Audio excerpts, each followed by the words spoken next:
আসসালামু আলাইকুম এভরিওয়ান। তো আমাদের আজকে মেহমান আসবে রাতে, আমি দুপুরে রান্না বান্না শুরু করে দিছি।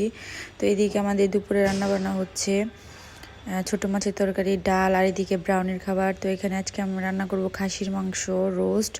তো সব কিছু আমি রেডি করে নিচ্ছিলাম। মাংস রেডি করে আমি এদিকে খাসির মাংসটা বসিয়ে নিলাম। এরপর আমি আজকে চিংড়ির মালাইকারি রান্না করব, মানে নিজের মতো করে। আর এদিকে রোস্টটা আমি রান্না করে ফেলেছি, মানে খাওয়ার আগে আগে আর একটু জাল করে নিব, তেলটা উপরে ভেসে আসবে তখন। তো আমি এখন এখানে পেঁয়াজ ভেজে নিচ্ছি, তারপর বাটা মশলা দিয়ে আমি এখানে পরিমাণ মতো হলুদ গুঁড়ো, ধনিয়া গুঁড়ো, জিরে গুঁড়ো দিয়ে আমি মশলাটাকে কষিয়ে নেব সুন্দর করে। আর এখানে আমি অল্প পরিমাণে দুধের উপর লেবুর রস চিপে এটাকে টক দইয়ের মতো করে নিছি। তো আমি এখানে অল্প পরিমাণে দিয়ে দিলাম। তো এরপরে আমি চিংড়িগুলো দিয়ে দিব।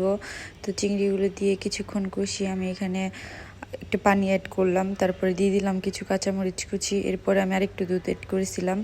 তো আজকের মতো আমার রান্না বাড়া হয়ে গেছে, চিংড়ি মাছ, খাসির মাংস রোস্ট। তারপরে আন্টিরা চলে আসছে বিকালবেলা, পুডিং নিয়ে আসছে। কিরে কিরে কিরে মধু মধু মধু দেখি দেখি দেখি রেখে ওয়াও সবার পছন্দের মধু বের হয়ে গিয়েছে।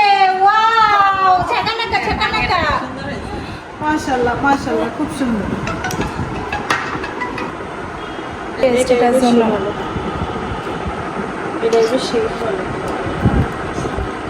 দিব। এটা কিন্তু ছোট হবে, ঠিক আছে? একটা